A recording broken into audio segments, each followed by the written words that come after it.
Welcome to the Sportz Phenz Show. The show where, just like you, we can't get enough sports. The 47-year wait is over! And the Nuggets win it! Wilson throwing, it's up for grabs, and it's caught for the touchdown! And the Denver Broncos have taken Super Bowl 50. To the Avalanche are 2022 Stanley Cup champions! And a shot into the back of the net for Diego Rubio! Now here's your hosts, Arthur Knight and Larry Perkins.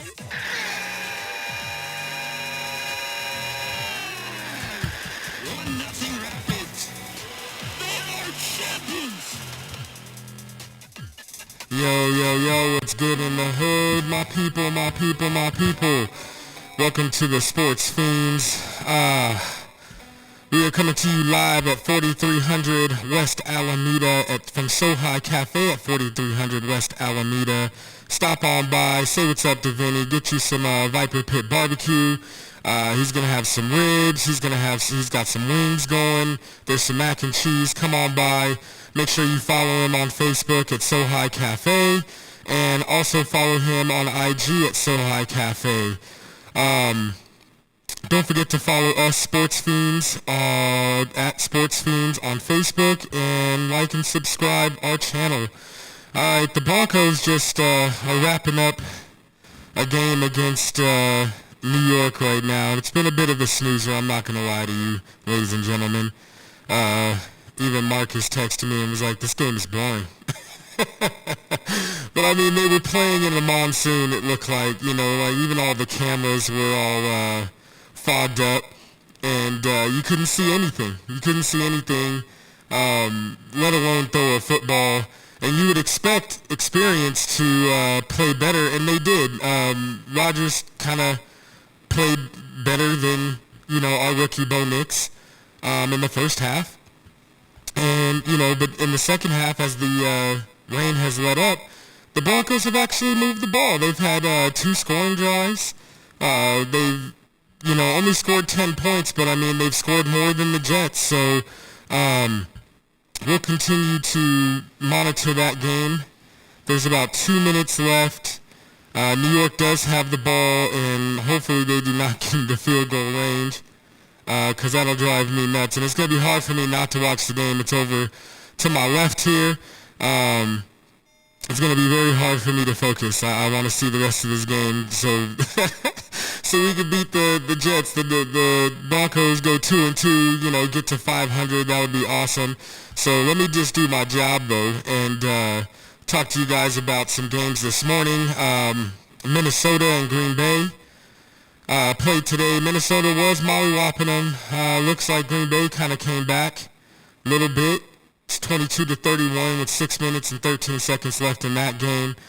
Indianapolis and Pittsburgh are in a tight game. They're in definitely a tight game. It's 24-27. Let's see who else played today. Oh, Cincinnati looks like they woke up. Is that what's happening? Oh, that's not good. Hey, we're live. We're gonna fix it, though. We're gonna fix it.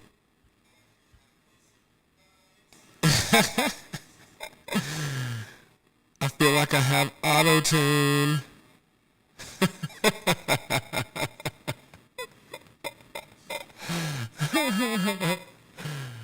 Oh, let's see.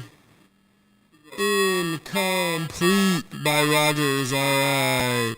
So, sorry about the technical difficulties. We're going to keep working on it. Mark, thank you for the heads up. I appreciate you greatly. You probably don't understand what I'm saying, but that's okay. I'm just going to keep going. You know what I'm saying? I'm a professional. Cincinnati, like I said, look like they woke up. They're 31-24 up against Carolina. I wonder if it's my phone up again. No, it's not interference from my phone.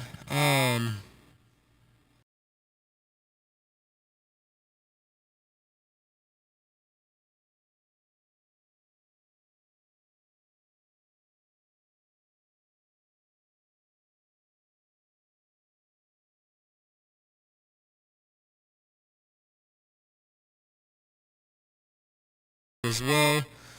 Like I said, it's going to be very hard for me not to watch the game over my shoulder.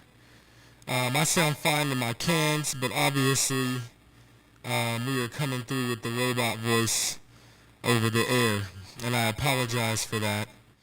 So Vinny is working on the technical difficulty, and I'm just going to keep going forward.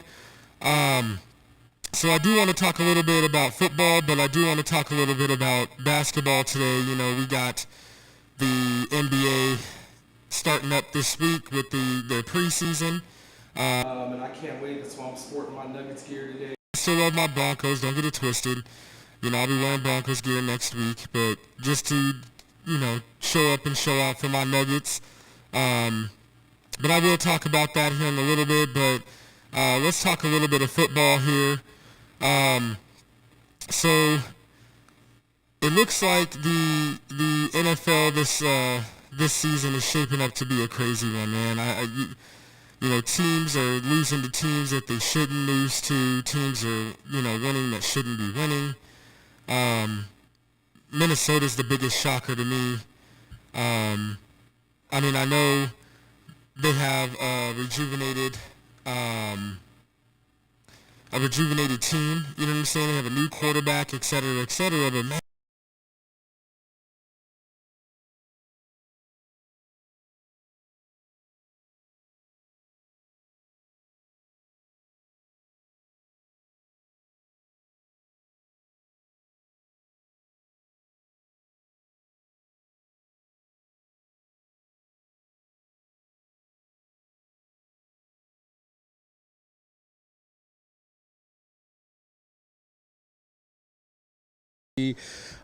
delay in the tech.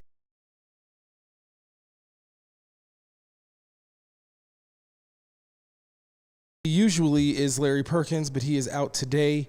Again, we are coming to you live from 4300 West Alameda from Sohai Cafe.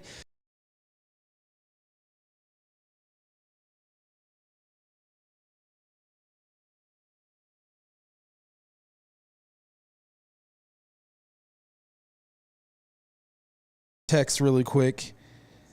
It does kind of sound awesome, Mark. I thought so too. I was like, man, I think I'm on auto-tune. But anyways, I'm glad to be back. I've lost my monitor, but I'm glad to be back. All right, I'm glad you guys can hear me. Just looking over my shoulder here, it looks like the Broncos have the Rock again. Is that correct, Vinny? I can't really see from here. Is it the Broncos do have the Rock? 136. So they can basically, if they can get a couple of first downs, they can close out this long, boring A game. I almost cussed. Look what they, it did sound awesome, Mark. I agree. We might have to just go back to it just so I could start my music career as opposed to a podcaster. All right. So again, as I was saying before the technical difficulties, my biggest shocker this year when it comes to the NFL is Minnesota.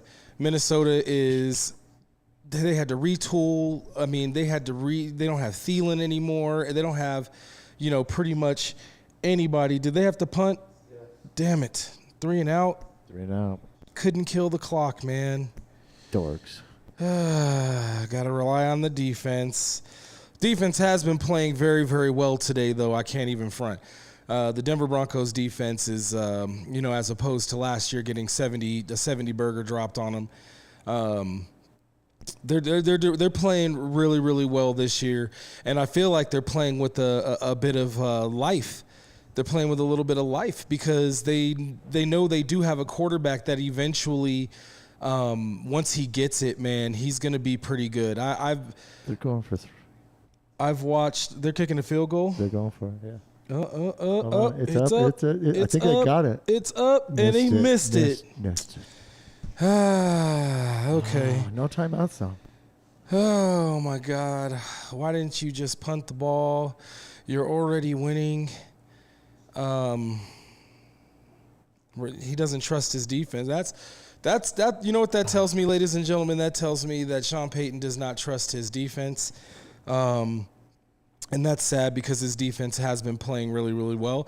Actually, even in the losses, their defense has played really, really well, and he has no excuse on the offensive side of the ball. It does seem like he has gotten out of his own way the past 2 games, running the ball effectively today and last week. I think he's starting to realize that even though Bo Nix doesn't look like a rookie, and he doesn't even really play too much like a rookie. I mean, there are some tendencies, but he is a rookie. Like, he is a rookie, and you can't just throw, a whole bunch of stuff at the wall and hope that something sticks. You need a definitive game plan with this kid. Make sure that he has a foundation of plays and get his confidence up, especially in this weather. It took him too long in the first quarter. It seemed like he was trying to force the issue, and if they would have effectively just ran the ball in the beginning of the game, they probably would be up by 2 scores already. But hey, who am I, right? I'm just a podcaster. Who am I? He gets paid the big bucks to be an NFL coach. So, yeah, man, I don't like the call, over my shoulder looking here. I don't like the call that they made to kick the field goal in this type of weather. Lutz is okay. He's serviceable. He's not let's just say he's not a Jason Elam, man. He's serviceable, but I wouldn't say he's reliable. You know what I'm saying? Like, he'll get the job done, but under pressure like he just was under. And now you've just given them basically the ball right, 10 yards? Not even 10 yards away from getting into their field goals range, and he is reliable. He's made 3 of them today. That's pretty reliable. But again, back to Minnesota though. They've actually really, really shocked me, man. The fact that what's that boy's name? The fact that Sam Darnold has stepped in, man, and just stepped up in that team. They had a good team around him. This doesn't speak volumes to the quarterback in Atlanta, does it, Mr. Cousins? It doesn't speak well for you that Sam Darnold can step into an offense and go 20 for 28, 275 yards and 3 tutties for 123.4 QBR, my guy. Like, that looks like basically you should have been able to do better.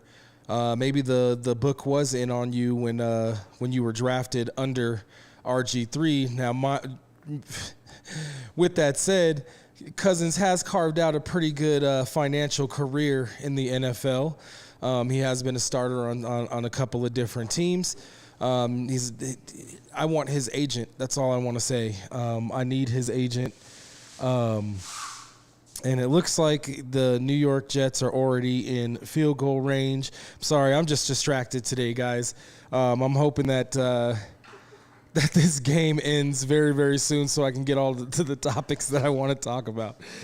Vinny's over here trying to make it happen for me, though, so that I'm not breaking my neck to Let's see. We got a 4th and 6. Talking to all my Bronco fans out there, because most of them are Bronco fans that watch us. I know there's some Raider fans and whatnot that Larry has brought into the fold, and you guys are welcome as long as you act like Larry. You know what I'm saying? We're civil. We're civil as Bronco, and he's a Dodger fan, Laker fan, et cetera, et cetera. So every nemesis that a Denver fan could have. He probably likes the Ducks, too. Nah, he doesn't like the Ducks, my guy. And he missed it! Oh, he missed it. Shanked it. Oh, double shanker. Deal with it. I cursed him, Mark. I cursed him just for you, my guy. I cursed him just for you. I did that on purpose, called him Mr. Reliable, just so that... We're 2-2. Nice. I can't help myself. Man. I'm a fan at heart, man. Why do you think we're called the Sports Fiend? I'm a fan at heart, man. I mean, I did go to school to do this type of stuff, but I'm just a fan. I'm just a fan like y'all, man. I'm just watching these games. We all wanted to work at the mansion. You know it. I mean, a little bit. I mean, you're not wrong. All right. So the Broncos look like they are going to get the ball and kneel it down. Yep. And they're going to take that W. 2 road wins for the rookie quarterback. He throws his first touchdown today. And gladly he throws. Look at Rodgers. Too much peyote. Oh, we couldn't beat the Broncos. I'm gonna have to call my homeboy. And former host, Mr. Austin. But I'm gonna wait until after the show, and before I text him, because as soon as I text him, he's gonna blow me up. Because I told him Rodgers was not the answer. Wilson, who is, the second or third best quarterback on our team right now, wasn't the answer either. But Rodgers looked like the Rodgers of old last week. But Denver Broncos defense, big ups. They literally won this game. I mean, the offense did score the points, but kudos to the D, man. Kudos to VJ. I was one of the people with pitchforks and lanterns last year calling for his head. I'm not even going to front. I was like, man, what is this dude doing? What is this guy doing? What is he doing in the league? He's not good. I remember when they brought him over from Arizona, and I was just like, no. But you know what? I got to give credit where credit's due. And he called a great game the past 2-3. Actually, he's called all season. Even in the losses, he's called a good game. It's just that you can only put your defense in a bad situation so much before a defense stops believing in the offense, even game to game. Now, these guys may believe in their quarterback in the long run, but by game to game, you could lose confidence in your quarterback within the game and just give up. And you shouldn't do that, but it does happen. That's why sports is so great in certain ways, is because if you can impose your will on your enemy in the game and get them to yield, that there's really no better feeling when you're playing sports, when you can beat somebody, even if it's competitive or it's like your arch nemesis.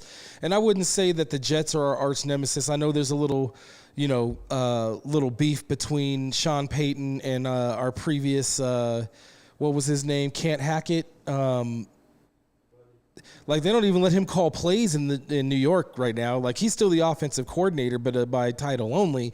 So take that, Mr. Aaron Rodgers. That's your guy, and F you and F him and anybody that looked like both of y'all. So it was the worst coaching job I've ever seen.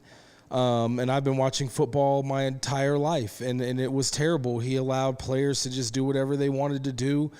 And a lot of that, and I've said this before, a lot of that, though, has to do with the GM, too. You got to hang a lot of that on him as well, because of the fact that he allowed that crap to go on as well. All the crap in the locker room where Russell Wilson was basically separating himself from the team and, trying to, he had his own coaches and, all of these things. So it was the worst coaching job and maybe the worst GM job. But clearly Russell Wilson wasn't allowed to redeem himself, and the other Peyton in the GM position, I forget his first name, or that might be his first name. There's so many Peytons that have played or worked for the Broncos. It's hard to keep track of all of them. But anyways, he's getting the opportunity to redeem himself. He did draft the quarterback that the coach wanted, that Sean Payton wanted. And, right now the Broncos are on a win streak. How crazy is that to say? The Denver Broncos are on a win streak, and it's on a road win streak. They've won 2 games on the road, not in the most, dynamic or, crazy fashion, but they're trending up. It looks like they're going to be trending up. They're playing a lot better than they did last year. I feel optimistic. I don't know how you guys feel as Bronco fans, but I feel optimistic, man. I can see with the eye test that Bo Nix is, and I'm getting to talk about the Broncos and the Denver Nuggets today because Larry's not here and he can't cry about it. We always talk Broncos and Nuggets. Let's talk Raiders. Why? Why do we want to talk Raiders? But anyway, with the eye test of watching Bo Nix, he does have the qualification, not the qualifications, that's the bad word. He does have the mechanics. Let's put it that way. He has the mechanics to play at this level. Right now, it does seem to me like he just needs experience. He just needs experience. And once he gets that experience, he'll be all good. Today was a good experience on how to throw an extremely wet ball and play in adverse weather. And he managed to topple a future Hall of Famer. He beat a future Hall of Famer while throwing one passing touchdown in the game. That's kind of crazy to say, but that sounds even more crazier than to say the Broncos are on a win streak right now. But they are on a win streak. They're 2-2. I'm not saying that they're about to light the world on fire. So don't take my words as, this guy's a homer. This guy, it's not that. I can just see that this kid just needs experience. He just needs experience, man. He hasn't seen how fast the NFL is. He hasn't seen, every single coverage that, different teams are going to throw at him. There's going to be teams now that are trying to look at the tape of what other teams did to rattle him, and they're going to implement those things in their game plans when they play the Denver Broncos. I mean, at least they should. If they're smart coaches, they would. Along with game planning around the things that you do well, you kind of want to take away the things that your opponent does well, right? I mean, I'm no coach. I'm no, expert, but you would think in a sport or any game, you know what I'm saying, that you would want to be prepared thoroughly, right? You would want to be thoroughly prepared for everything, not just what you do well, because, the other team is going to exploit that as well. They're going to try to take those things away from you.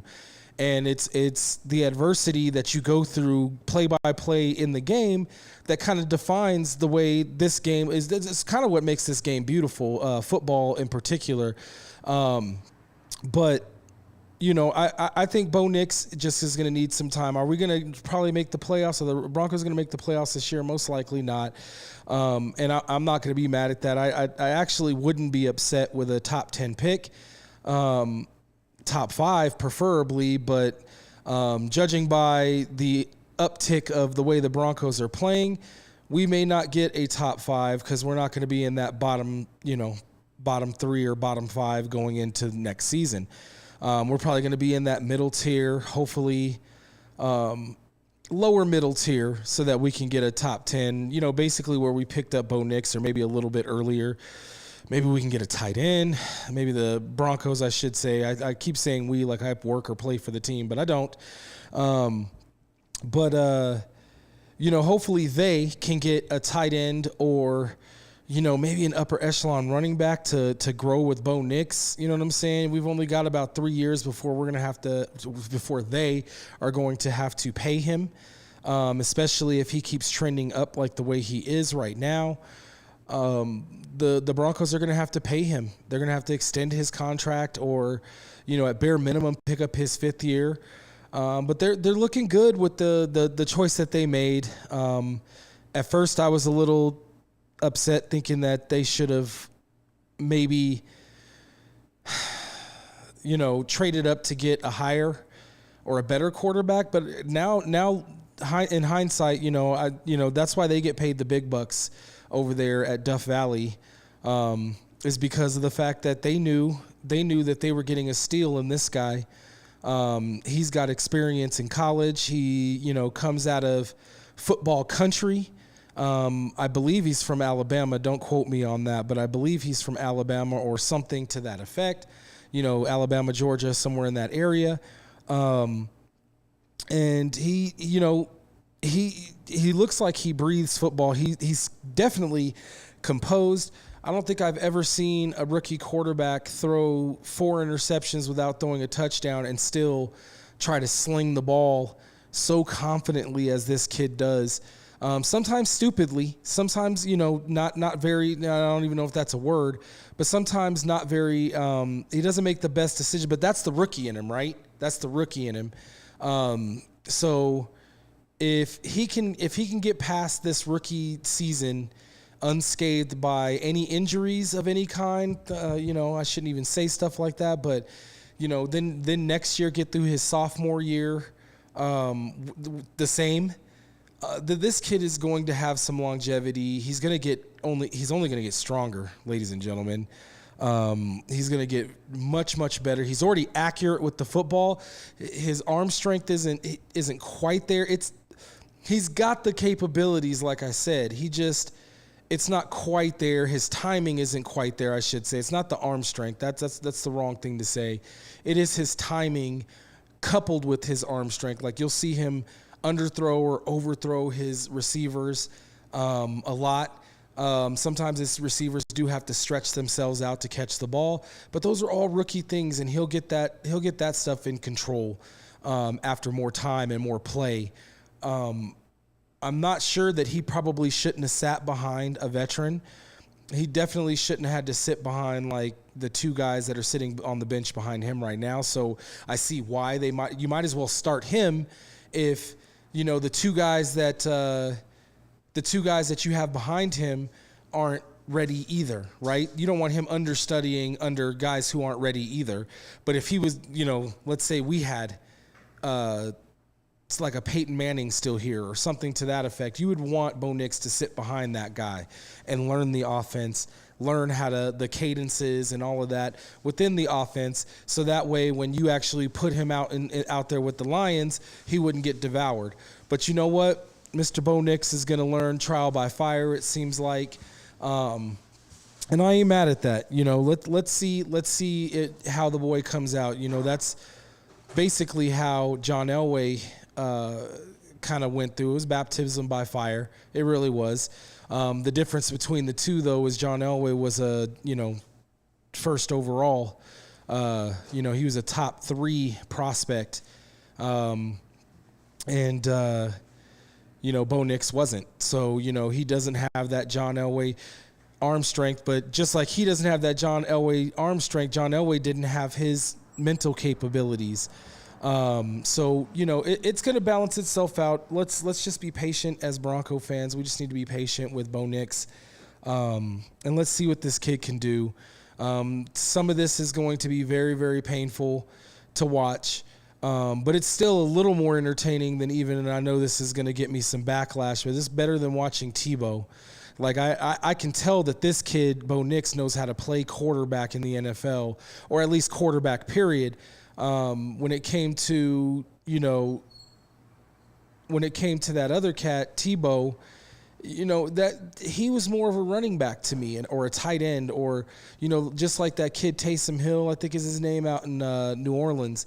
He's that utility back. You know what I mean? Like, you could put him, sometimes you could run the Wildcat with him, et cetera, but he wasn't really a quarterback. That arm throw, that arm motion that he would do to throw the football was just too slow to play in the NFL. It worked in college. He was a great college player because he was a double threat there. But in the NFL, everybody's fast. All the corners can catch up to that pass.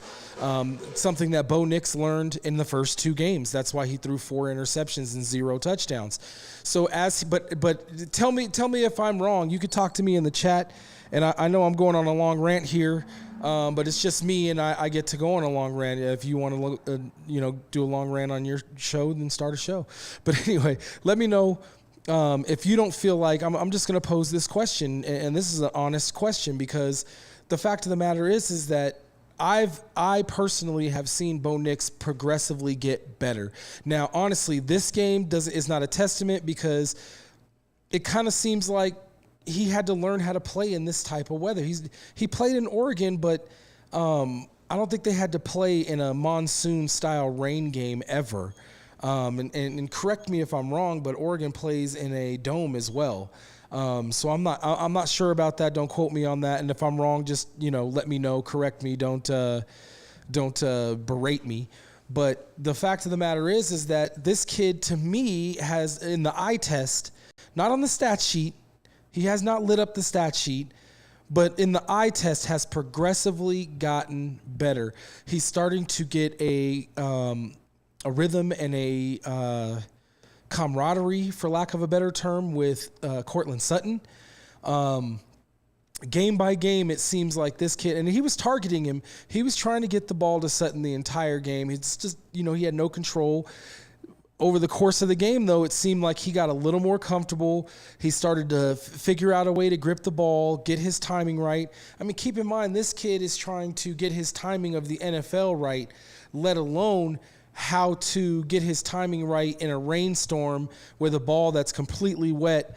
I don't know why they didn't give him hand warmers or the little pouches that quarterbacks usually wear in games like this until about the third quarter, I believe. They finally – and they were trying to run it out there in the middle of a play – or not in the middle of a play, but you know what I mean. Like instead of a timeout or – halftime or something like that, they're trying to run it out onto the field when they're still trying to get a play in to the quarterback. And I'm just like, that's coaching things. Because they could have had another player run that in, right? When they did a substitution, right? They could have had another player run that in. So that's things that I believe that the coaching staff for the Denver Broncos need to clean up. They're still in some growing pains there, and Sean Payton is not a rookie a rookie coach, but he's new here. He's new here. This is a brand new team. This isn't a team that he built.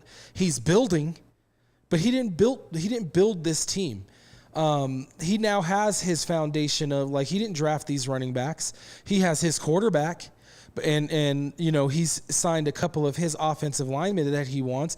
But maybe next year we get a left tackle and replace Bowles. I can't say that I love Bowles. I don't hate him. But he's been the bane of a lot of existence. He even had some false starts today. He's gotten better at not holding, but Jesus, man. I mean, he's been in the league for how long? And this man is still causing penalties to cause the Broncos to go backwards and not forwards. And that's not okay, man. So hopefully the Broncos pick a left tackle, because I think that they can work with the wide receivers that they have. I really do. I really like this one kid that came from Oregon. What is that boy's name? Give me just a second here, ladies and gentlemen, because I'm drawing a blank on his name. But let me know in the chat, like I said, just let me know. Do you feel like, as a Bronco fan, that Bo Nix seems to be progress? I mean, let me know. Am I crazy? Do I really, like Larry says, have Homer glasses on all the time? I don't feel like I do. I think I can be very critical and very analytical when it comes to quarterback play. And I do see, I'm not saying that this kid has made any leaps or bounds or nothing like that, but he's also not, he's not making huge mistakes. I think he's just making rookie mistakes, and that, we're going to have to live with that as Bronco fans. But I do feel like he has definitely, most definitely gotten better progressively over the last few games. But as I'm looking up this kid, because he came in, I swear to God he came in with, I'm not sure if his name is Batty or Bidet, but my prayers go out to my guy. I'm not sure if it was a back injury, neck injury, but they had to carry my guy off on a stretcher. So my prayers go out to him and his family, that he has that nothing's wrong. And if there is something wrong, that he gets a speedy recovery. I'm only remembering that right now because I'm going through the Broncos roster to think of a name of a receiver. Josh Reynolds. Not Josh Reynolds. Who was it?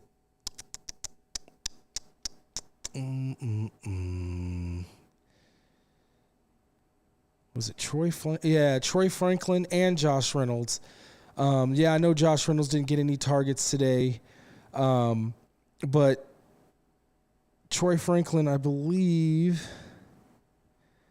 Let me check something real quick. I think that here's the bottom line. I think that the Broncos do have a pretty good young wide receiver core that could be anchored by Cortland Sutton. He had 3 catches. Sutton had 3 catches for 60 yards and the tutty, right? I think that you could work with these kids. These kids know how to get open. Even little Jordan Humphrey knows how to get open. Because every pass that was overthrown by Bo Nix, I mean, he didn't have a great game. He really didn't. 12 for 25 for 60 yards, but he had a touchdown and no interceptions. But he threw quite a bit, 25 attempts. That's where he should be at, Coach. Been preaching that for, a couple of weeks. That's literally where he should be at. Anywhere between 25 and 30 passes. Any more than that, man, you're not relying on your running game as much as you should. Javonte Williams and McLaughlin, I think that's how you say his name, both had pretty good games. I mean, averaging, basically 5 yards a carry, both of them.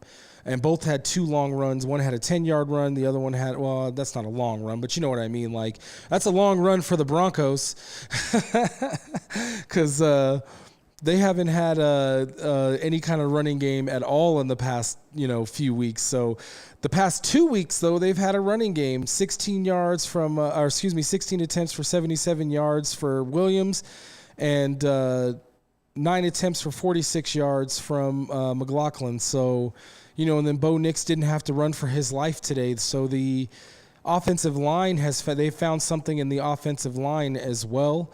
I don't know if it's that they put in this Pawlowski kid. I think is how you say his name. Please forgive me if I massacred his name.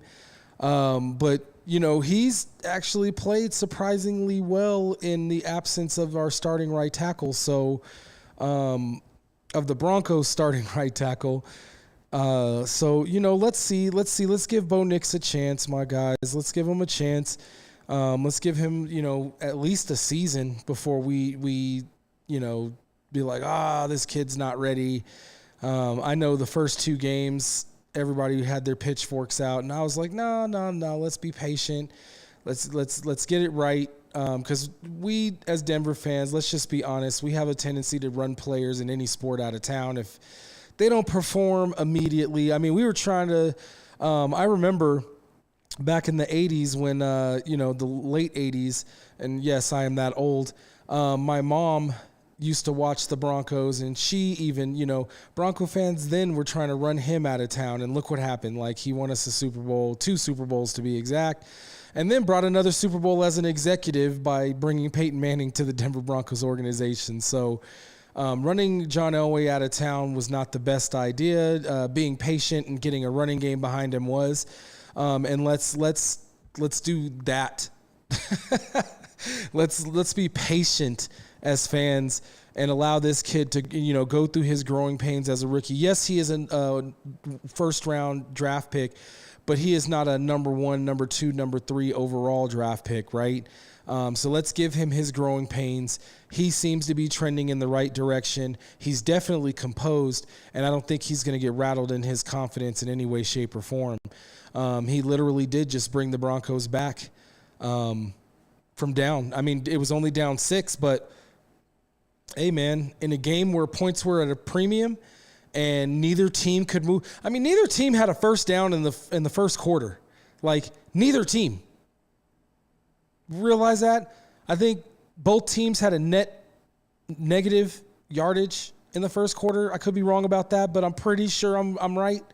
So in a game where both defenses were primed and playing very well, it seems like that, he stepped up. He stepped up and showed that he could, not only did he throw his first touchdown pass, he led the Broncos down after they scored again, right? They scored another field goal, and he let him right back down and scored the to get them in position to score the winning field goal. So kudos to the kid. The rookie seems like he's going to be, pretty good, and let's just be patient. Let's see if we can develop this run game and some of these young receivers that the Broncos have. Cortland Sutton looks like he's coming into his own. He did miss a lot of camp and all of that stuff because of contract issues. So, I think him and Nix are just now starting to gel, and we need to let that be and not be so judgmental and quick to judge. Because, like I said, I think the kid is on a upslope, and I think he's going to be good for the Denver Broncos organization.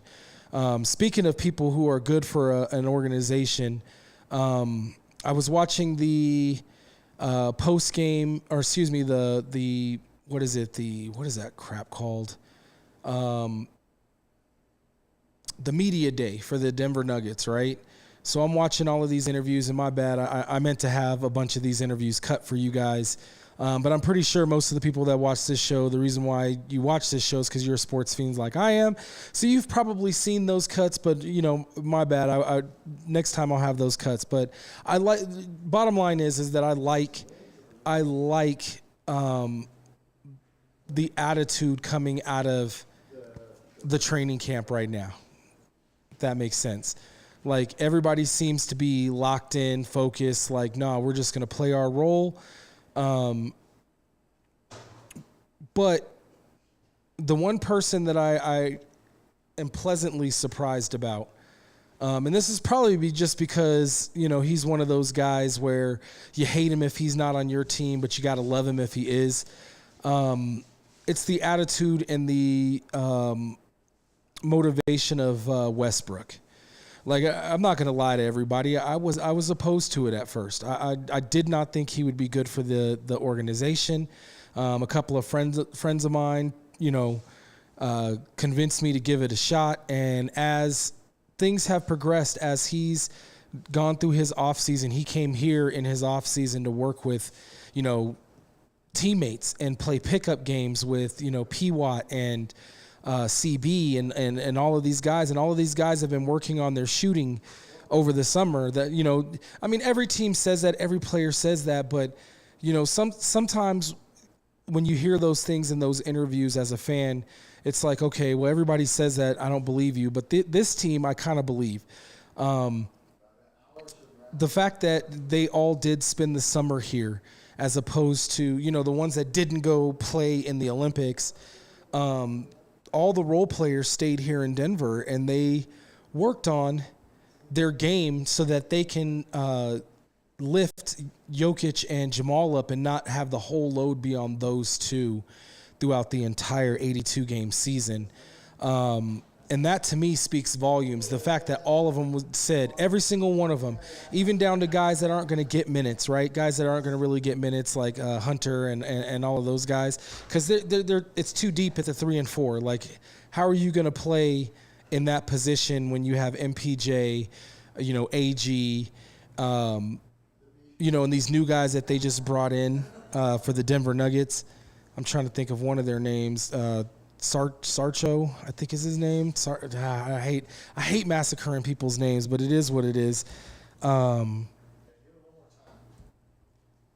It's going to be hard for those type of players to get minutes, right? Because the Nuggets are so deep at so many different positions. If you're a guard, you have the best position right now. Let me rephrase. You're in the best position right now as a Denver Nugget. Why? Because the Nuggets don't have a lot of depth at guard. They do have a lot of depth at guard, but there's an opening in the starting position. Let me rephrase that, because I know people are going to be bringing out the pitchforks, but it's like, no.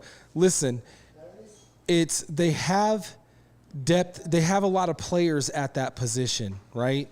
But there's drop-offs. There's drop-offs in the guard position. There's Jamal Murray's tier and Westbrook's tier, right? There's that tier in the guard position. And then after that, I love CB, but there's a drop off. He's not at a Jamal Murray status, and anybody who says he is, or a Westbrook status.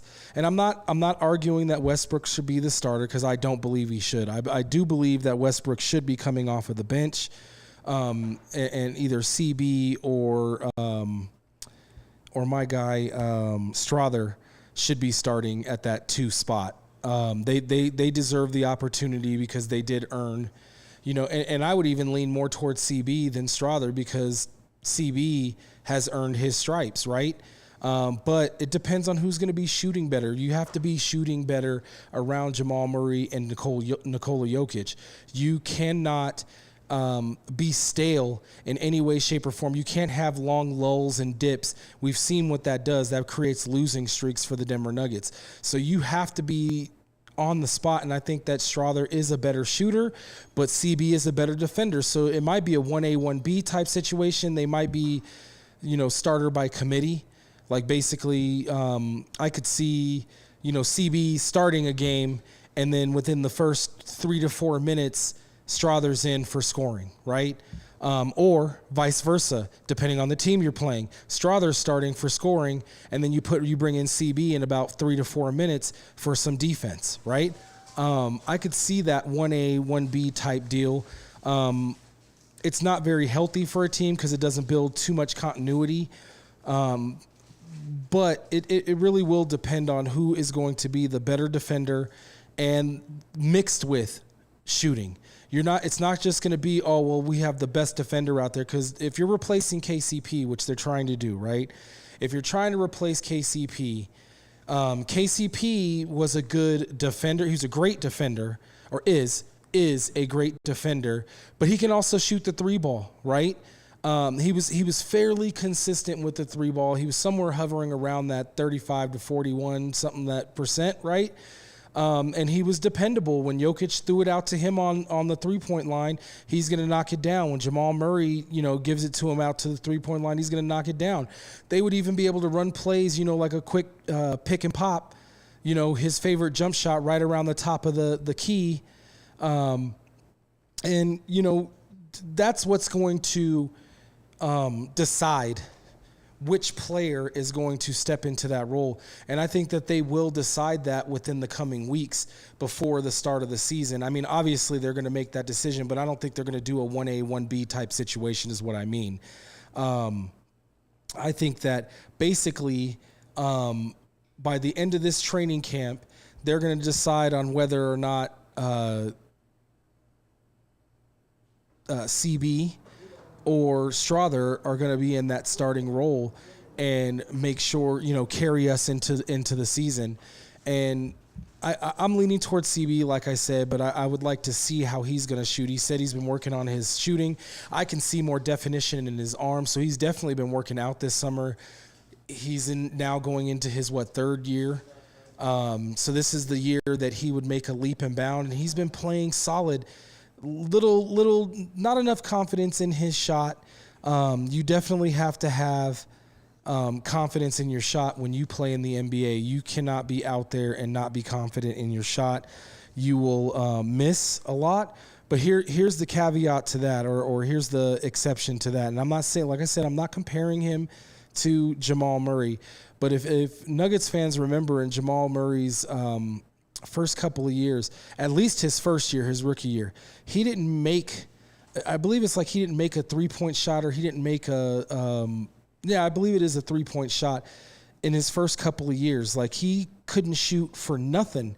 It takes time, man. The ball is different. It's heavier. 82 games is a lot of games to be playing, even if you're coming off the bench.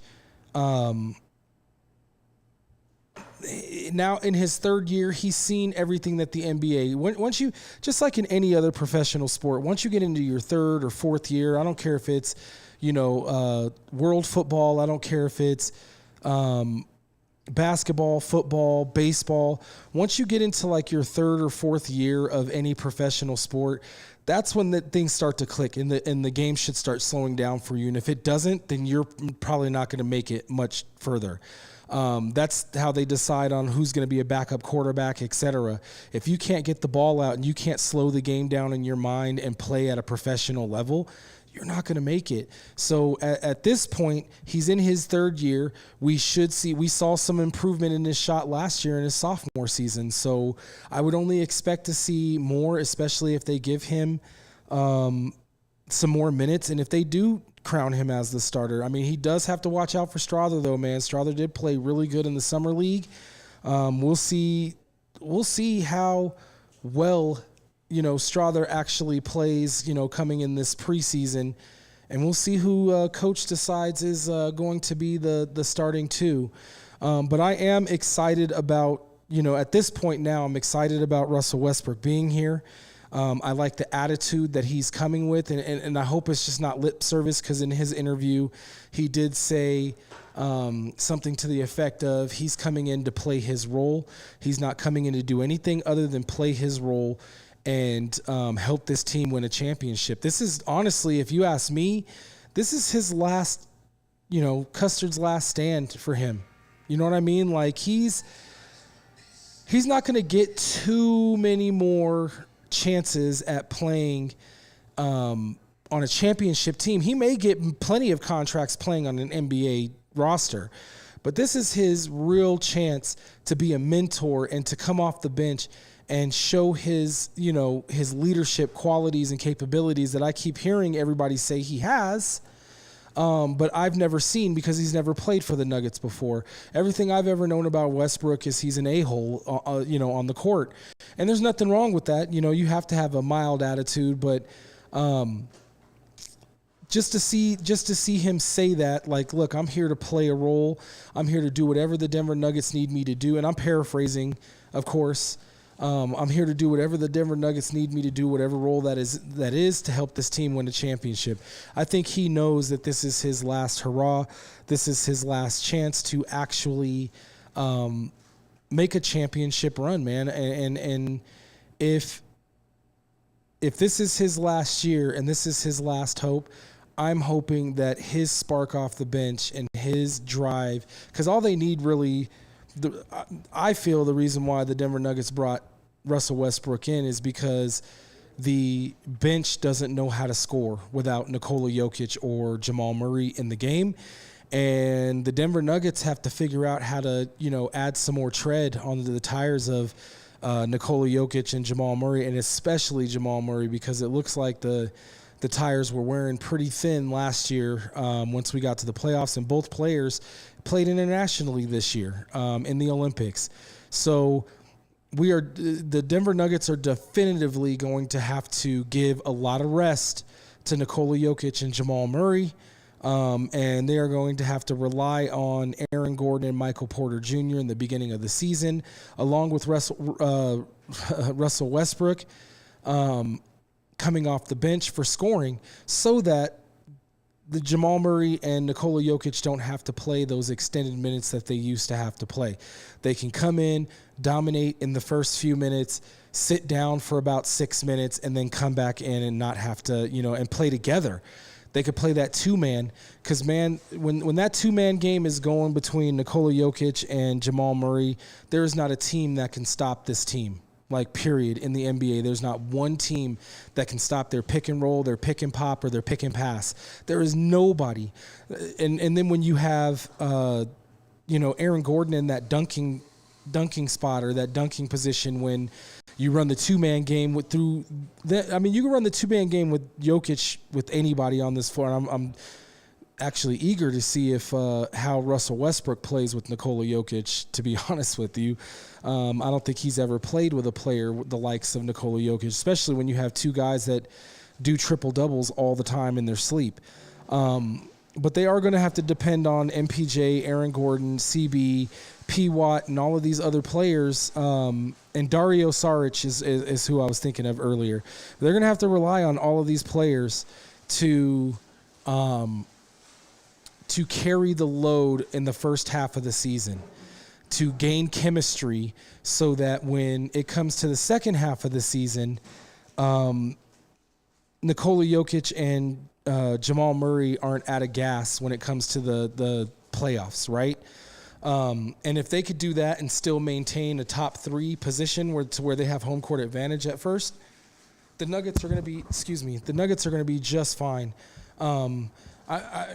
I think back to last year coming off the championship run when the Nuggets lost Bruce Brown, and everybody in the world was talking about, the Nuggets aren't going to be, they're going to drop down to 7th or 8th and this, that, and the third. And they didn't. They didn't get the first place again, but they were in second, and they really dropped one bad game in order to not be in first. So if they had not dropped that bad game, I believe, against San Antonio, they would have been the number 1, or they had a better chance of being the number 1.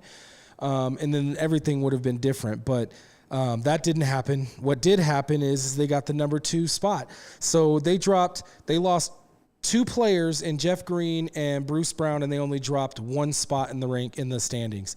So they lost 1 this year. I could see them dropping to 3rd or maybe staying in the 2nd. The West is stacked. We all know this.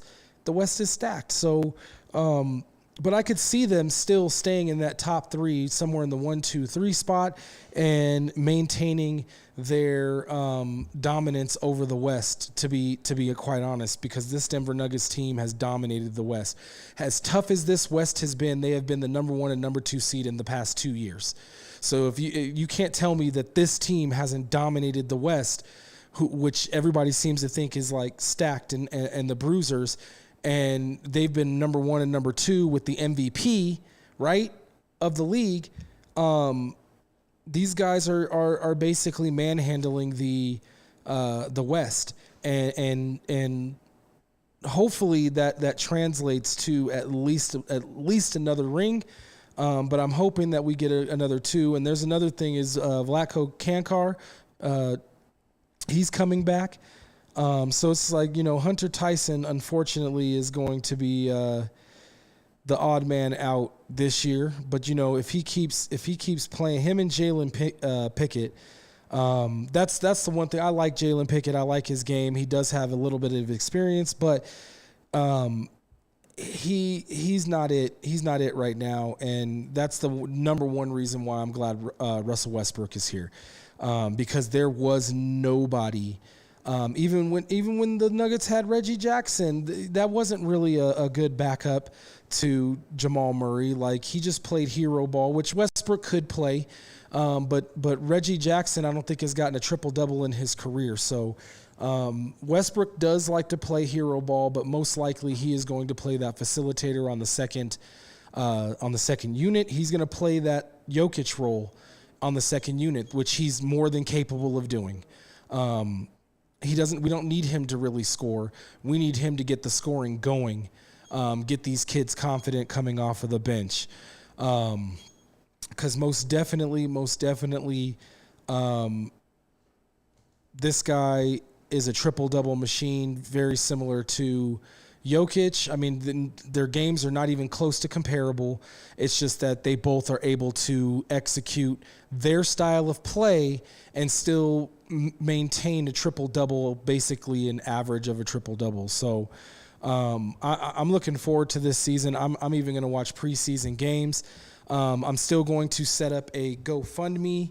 Ooh, now we're talking. We're going to start up a GoFundMe so you guys can help send Larry and I to the NBA All-Star Game. Larry and Vinny, of course. Sorry, Vinny. We also want to go to the Olympics. And we do want to go to the Olympics in 4 years, so don't forget that. But I will be setting those up soon. Bear with your boy. I will be getting those set up, and you guys can help by, donating $1.50 over the course of some time. And we'll see if we can get the Sportz Phenz to the NBA All-Star Game to do a live show from there. So that would be a dream come true for us. So hopefully you guys can help us out. But that's going to do it for me today, ladies and gentlemen. Thank you for listening to the Sportz Phenz and listening to me rant about my 2 teams. If you're listening right now, hit that like, share, and subscribe button for these guys. Yes, like, share, and subscribe for the Sportz Phenz. Follow us on Facebook. We're going to set up an IG here soon, but follow us on Facebook at Sportz Phenz. I also dropped the links to our YouTube channel and our show on there. And do not forget to stop by So High Cafe at 4300 West Alameda Avenue. Get you some Viper Pit barbecue. Tell Vinny that the Sportz Phenz sent you. And we will see you next week, same time, same channel. You guys enjoy your sports week. Peace. Yo, whoever's in this silver truck, Vinny.